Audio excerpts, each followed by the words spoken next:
back, listeners and viewers, to another week of Education, the Teacher's Talk Guitar podcast, where myself, Mike, and myself, Courtney, are back to start your year off with, not only is it a new year, but it's a new movie for Courtney. Yes. It's not a new movie by any stretch. This movie came out nearly 20 years ago, just a couple weeks short of that. It debuted at Sundance on January 19th of 2004. We're talking about the kind of the grandfather of torture porn, Saw, the James Wan, Lee Wanell.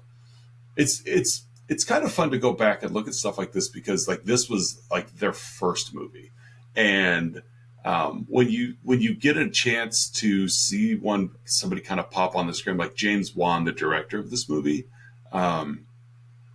he's been very successful. He directed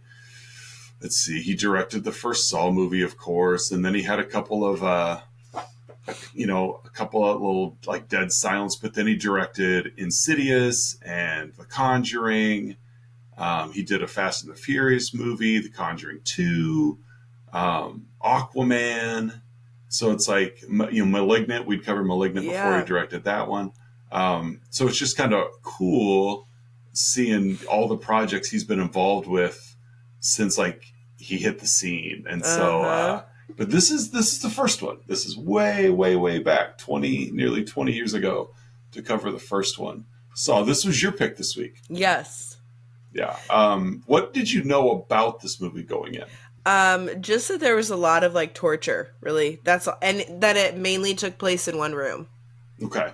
That is all. After watching this one, did the amount of torture meet your expectations, or did it disappoint? Did you think there would be more torture based on its Yes, I did. Like, I thought that there would be a little bit more torture, but I also didn't realize like that there was a whole kind of like crime scene investigating going on as well. Yeah, this really did feel more like a thriller, like a police thriller than it did. Almost like an extended, like, darker SVU or something like that. And I mean, hey, SVU comes out at the new episode 20 or season 25 comes out in like 20 days. So I was like, this just get me ready for it. Yeah. So it's been a while since I've seen it as well, and it did. Granted, I've seen it a few times prior, but just seeing, and I haven't seen many of its sequels, but I know that like the 11th movie comes out this year, and so the legs that this series has, it makes me curious. Like, are they all? Because obviously we've seen movies with far more torturous scenes in them. And so this seems really tame by comparison to what's out there today. But it also was kind of like the introduction of some of that stuff that's out there today. There was this and Hostel come out relatively the same time, and they were just basically built on torture. But Saw's a little different though, because there wasn't really much torture in this one. No. But it was just still interesting nonetheless. So, what do we got? You take it away. So we've got Adam, who wakes up in a bathtub chained to a pipe, and in this just full of water. Just empty room basically. And then we've got Dr. Gordon, who wakes up with a dead victim next to him who it looks like he had shot himself. Yeah, laying in the middle of the room. Yeah, and a little cassette recorder.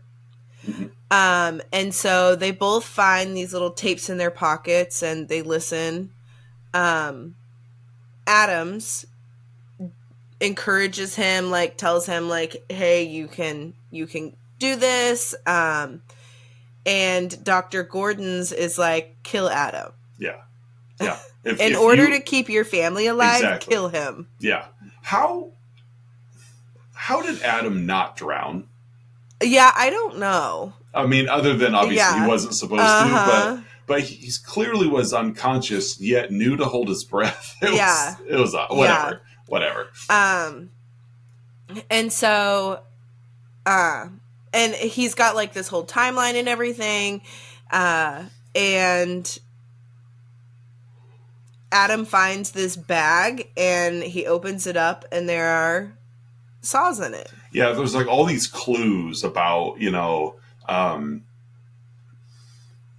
just like you said, this bag was like in the toilet. Yeah. It wasn't just like laying there. So there's all these, like, it's all, I see it's like the granddaddy, like the godfather of torture films. I almost feel like it's also the introduction of escape rooms. Yes. Yeah.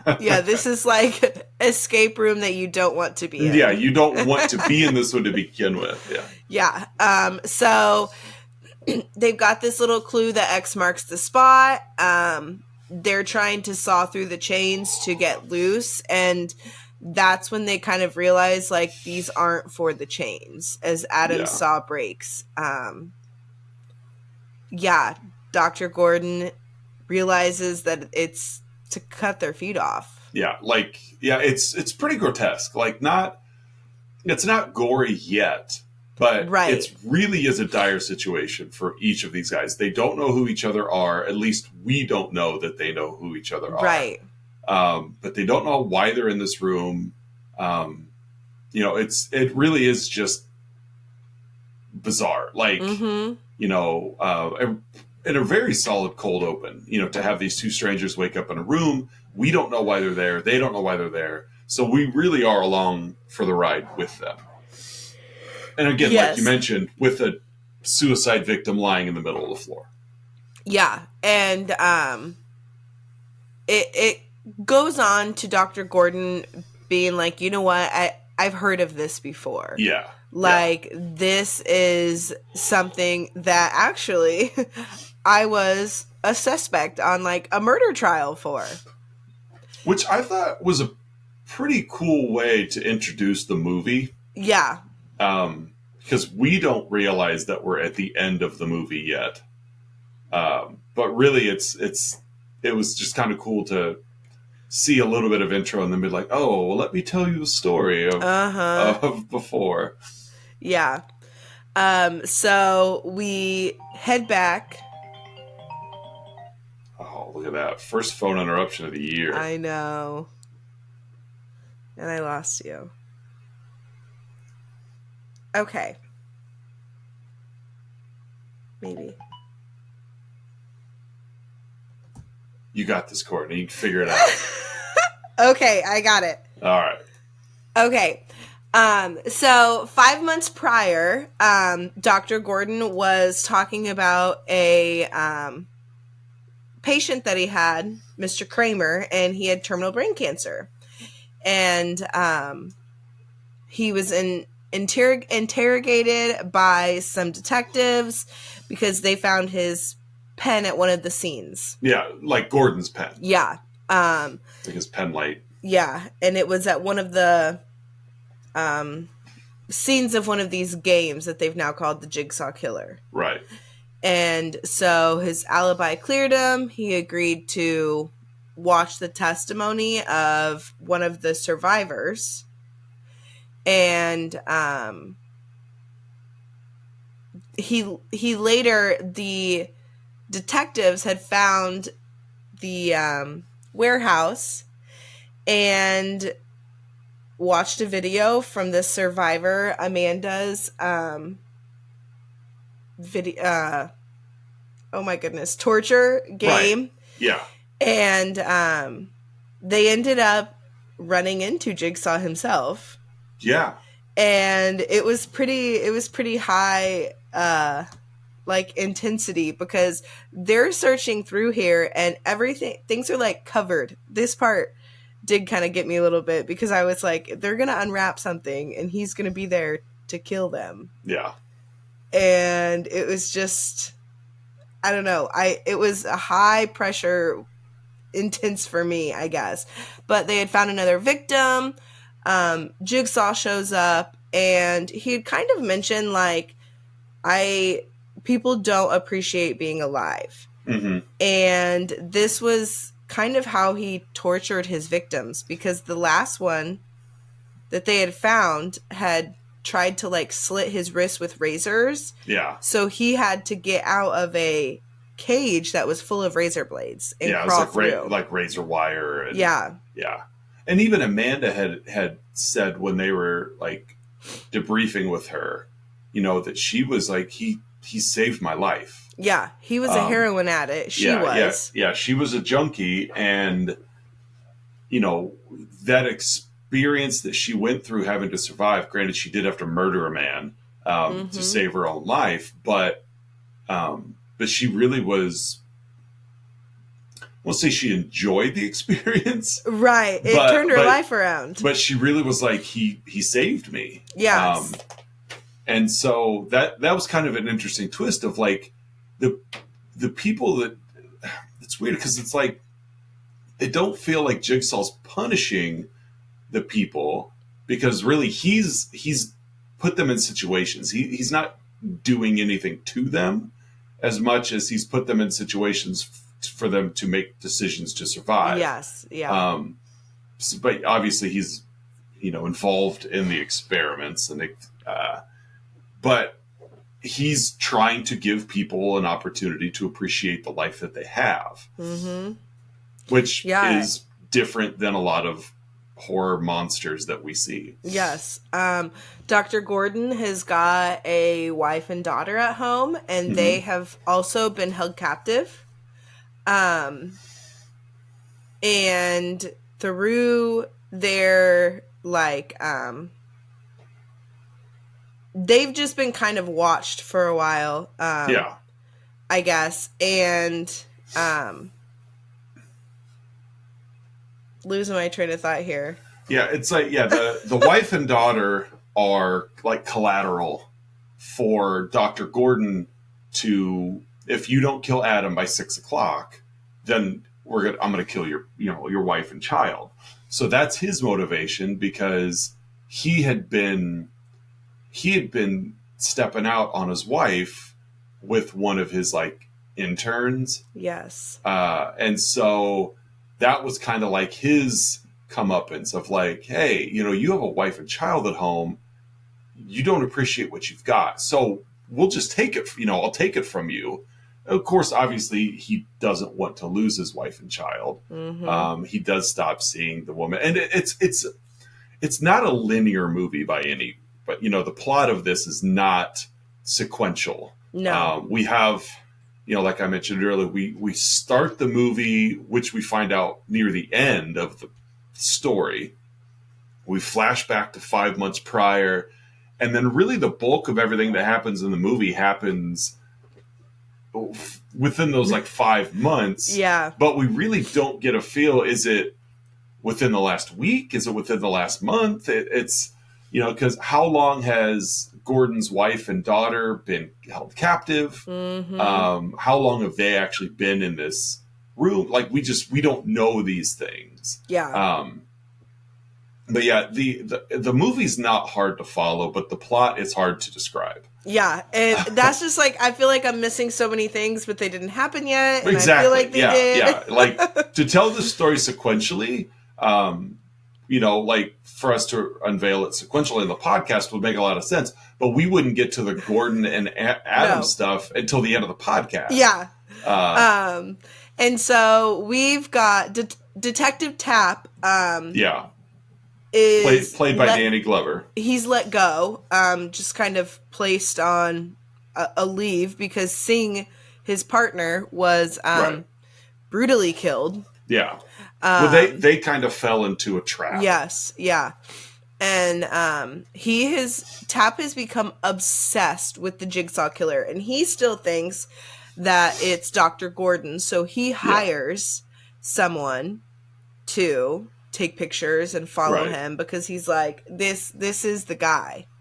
And so we flash back to the room with Gordon and Adam, and we've got a cigarette box, and it's like, okay, like, you know, only the one that's bloodshed contains poison. Yeah. Because he's been told to set up to kill Adam. Right. So he passes the one that's not bloodshed. They've got this little, you know, plan.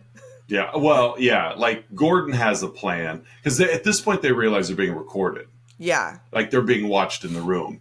And so this is where, Gordon reads the note that, you could kill Adam without physically doing it. Mm-hmm. He remembers that the guy, the recording in the middle of the floor is when this much poison rushes through your veins. So he's like, oh, I'm going to, like you mentioned, I'm going to dip the cigarette in the blood. Yeah.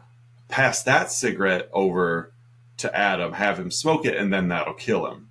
But he also realizes, I don't want to kill Adam because he's the only partner I have in this. Yeah. So this is where he cuts the lights and then whispers stuff to Adam, basically telling him, I'm going to throw you a cigarette, smoke it, and pretend that it kills you. Yep. And then it obviously, this is by far the worst acted portion of the movie. I know, it's kind of cheesy. It was very cheesy, but he fakes his death, but then gets electrocuted at the ankle, which obviously shows that he's not dead, and that whole plan was. But we do see somebody watching, and we know who's watching the room at this point. Who is watching all of this go on? Well, we've got. Are you talking about Jigsaw? No. Or the girls? Neither. Well, the person who's watching the girls and watching the footage is not Jigsaw. No, that was the detective. No. What was he watching then? I'm flashing forward. Okay, who do you think is Jigsaw? Okay, honestly, I thought it was a detective. No. At first. Yeah, we haven't mentioned Zepp yet. Yes. Okay, I forgot about Zepp. Yeah, the orderly at the hospital who's kind of taken a liking to John Kramer, because we get this scene early at the hospital where Dr. Gordon is like, Kramer's lying in bed. Dr. Gordon is there with his interns. We see like the flirty intern he's having an affair with. And Zepp even pops in almost like, he's a really interesting guy. Like, he's more than just a patient. He's a person.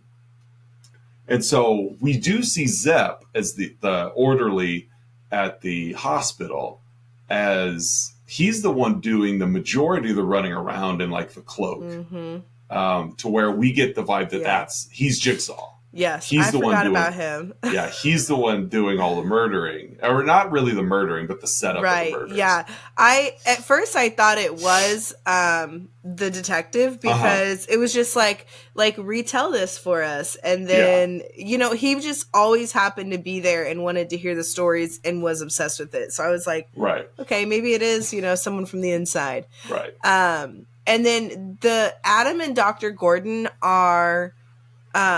They kind of remember of what happened and how they were abducted. Yeah. And then we get that footage. Yes, and it's just big puppets and... Yeah, because Dr.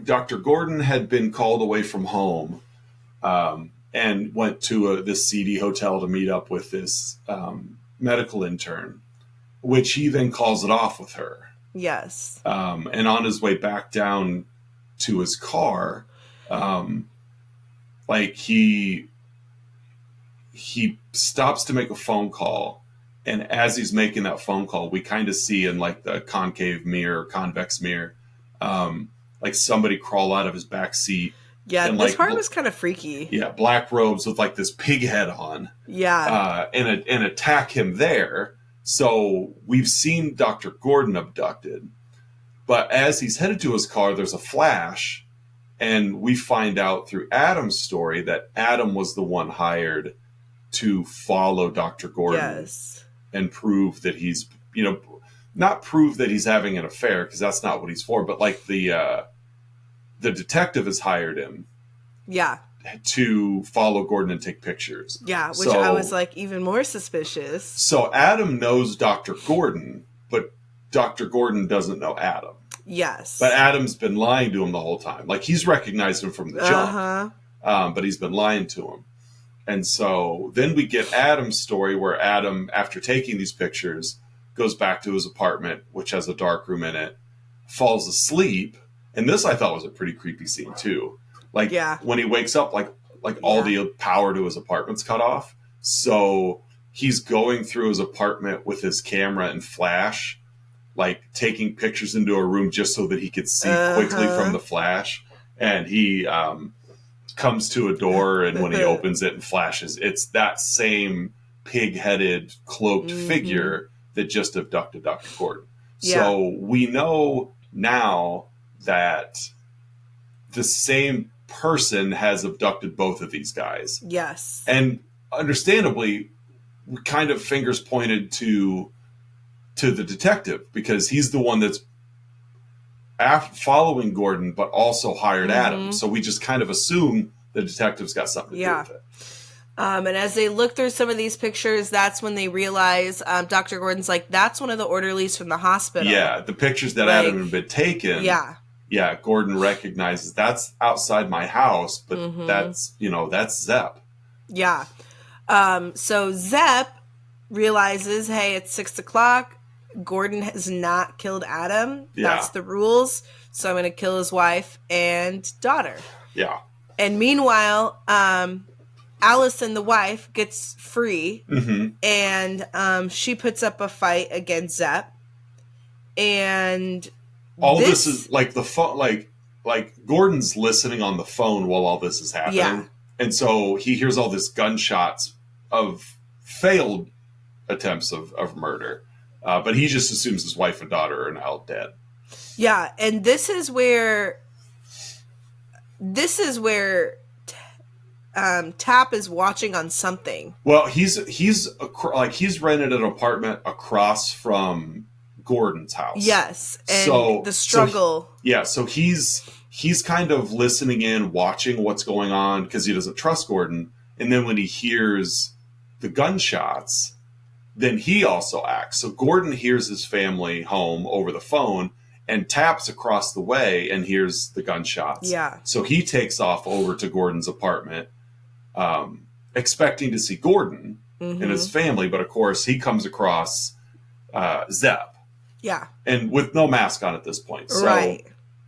So he's chasing him. Yeah. They go through this foot chase through the entire city, apparently. Yeah.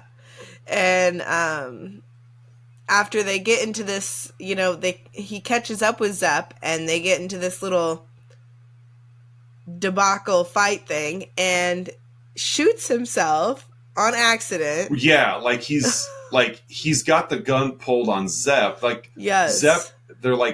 Zepp's back is up against Tap's belly, and he's kind of turned the gun, and he's going to pull the trigger and almost like shoot Zepp in the head, and Zepp like ducks down last second, and Tap catches himself like in the sternum.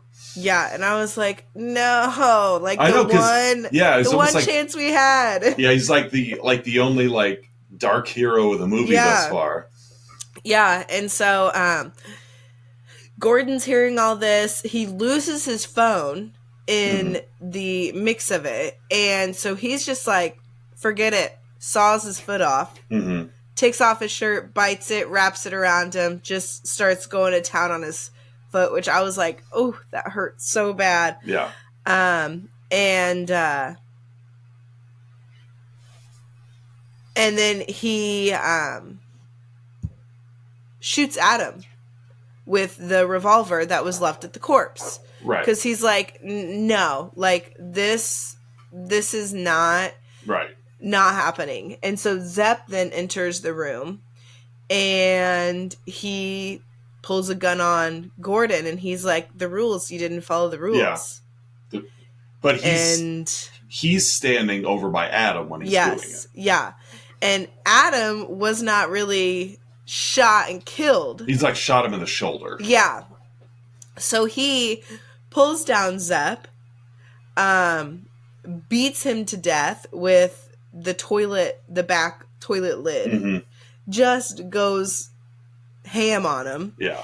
And Gordon crawls out of the bathroom that they were locked in, and he's like, he tells him, I'm gonna go get help. Yeah, I'll be back. I'm gonna go get help. And meanwhile, Adam searches Zepp for a key to maybe unlock himself, and he finds another tape that was left in Zepp's pocket, and it was just like, you've got to follow the rules, you've got to do this because I've put a poison in your body. Right. Yeah, so we find out through this tape that Zepp is just a victim. Yeah. Like he's in his own like Game. his own game right now. So the whole time, like we've been led to believe Zepp is Jigsaw, and he's not. And then it like flashes to Adam's point of view, and he just kind of looks up, and this corpse that we had assumed had shot himself this entire time, starts rising. Yeah, stands and up. This was really creepy as well. I was like, holy cow. And as he's like ripping off this like mask, this prosthetic, we find it to be John Kramer. Mm-hmm. And he's like, the key to your chains were in the bathtub. Yeah, and we saw it like right before we even saw Adam wake up. When he as he was waking up, he pulled the plug in the tub to let the water out, and the key to his lock went down the drain. Yeah. And and so Adam's like, you know what? I've still got this gun, pulls it on him, and John Kramer has had this electrocuting almost controller and shocks him. And he just warns him, like, you guys don't appreciate life. Yeah. Game over. Shuts the door, seals it, and this is where Adam's going to die. Yeah. And so Kramer's been Jigsaw the whole time. Yeah. He's been lying there in the middle of the floor, alert, listening to everything going on, even when they're trying to keep things from the camera. Yeah. Kramer's been in charge the whole time. Yeah, which I was like, wow, okay, because I wondered, how did they know that he wasn't dead if they shut it off? You know what I mean? And it's just like, okay, now it all makes sense, that little twist at the end. Yeah. Yeah, last time we recorded, I had mentioned I didn't want to say anything because I knew that big twist was coming at the end of this movie, and I didn't want to give anything away because I didn't know what you knew of it, and I didn't want to accidentally unveil something that was going to be a surprise. So that was the big twist in this one and it was because I was like, wait, what? He's been alive the whole time. He is Jigsaw, and that's where we're at. Kramer has been the man the whole time. And that's Saw. That's Saw. Ooh. That's Saw. Let's grade this puppy. I liked this movie. I figured you would. I'm going to give it an A. Just because, it had some of the gore. I liked I love shows that are like CSI and SVU. Like, I love those. So I like that it pulled the police in as well and just kind of did all that. Yeah, fair enough. I'm gonna go A as well. Like a movie like this, you don't end up with like 11 movies in a series if you don't have an effective first one. You might get a sequel, maybe two, but the budget and it's like they were cranking Saw movies out every year, which blows our mind, and drawing big money. So it wasn't as if they just ran out of steam. They did take a break. After, I don't know, it started to lose its luster, and then they took a break and kind of revisited it a few years later. But yeah, this movie is huge. Despite, I would call it the star power. I look at these, I know you don't necessarily recognize, names, but it's like Cary Elwes was an accomplished actor. Like he was in The Princess Bride. Danny Glover was in the Lethal Weapon movies. Like both of those guys are like solid actors. Monica Potter, she's a solid actress. It's like you got all these guys, and like the budget for this movie is only like $1 million. Yeah. So these people were working dirt cheap, and it made like a little over $100 million at the box office.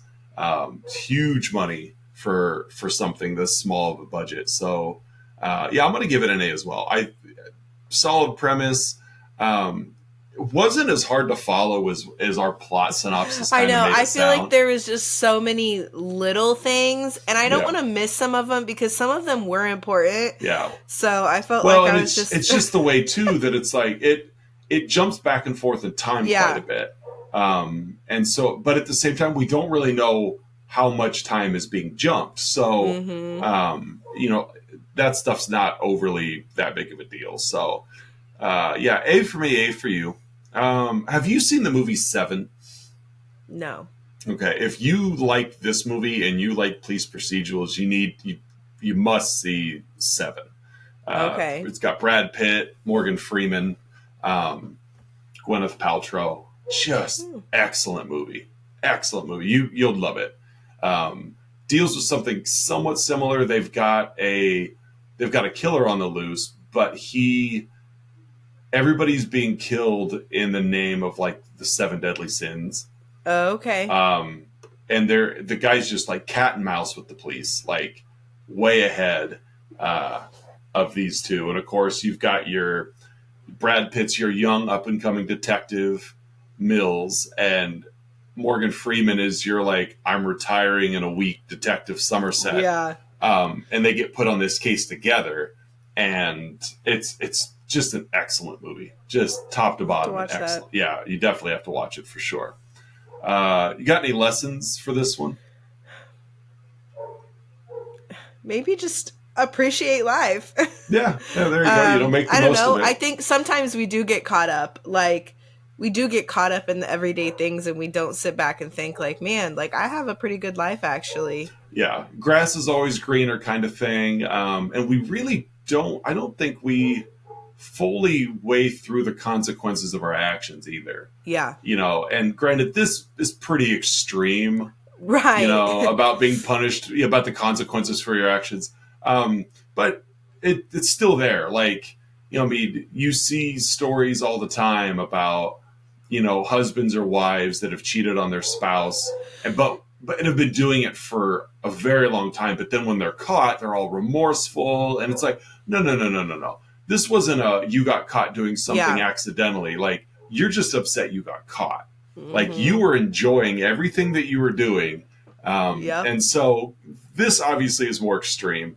But it's still a good premise of, you know, evaluate your surroundings, enjoy and appreciate what you've got. And if it really is something that isn't satisfying, then cut it loose and find something new. Yeah.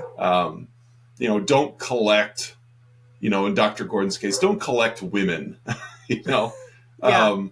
You know, and so, you know, I think that's a good lesson too, is just like you said, appreciate what you've got. So, okay, well, that's a wrap for your selection, Yes. Saw. Let's shuffle the scratch off horror. We have 83 movies left. By the way, Saw was a scratch off horror.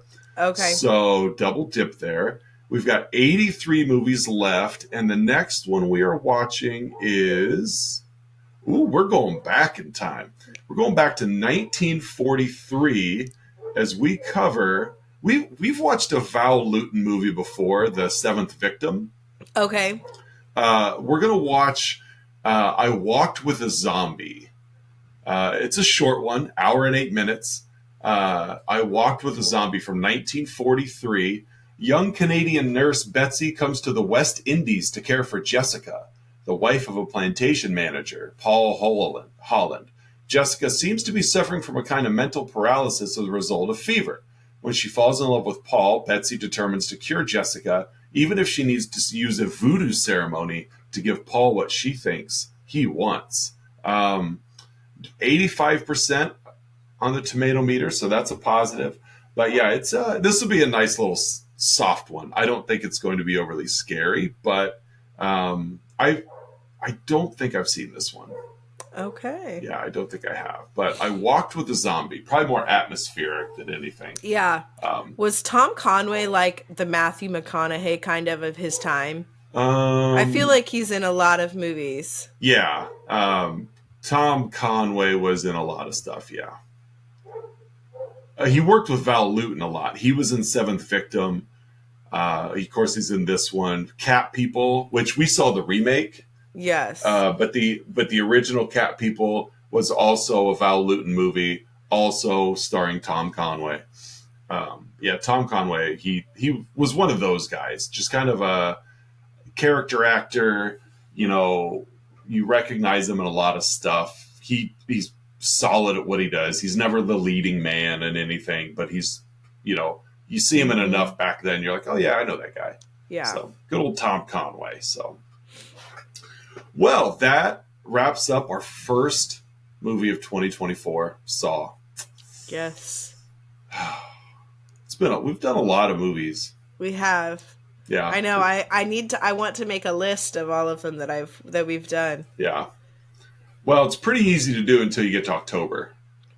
Yes, but I still have that calendar made, so that one's good. not bad. Hold on to that because Yes. I don't have that. So, but yeah, that'll be fun to put together a list of what we've covered. Even if we did like a spreadsheet and went back and Yeah. what we graded it, just to find the GPA of of our movies, that would be kind of fun. And so, you got anything before we send off?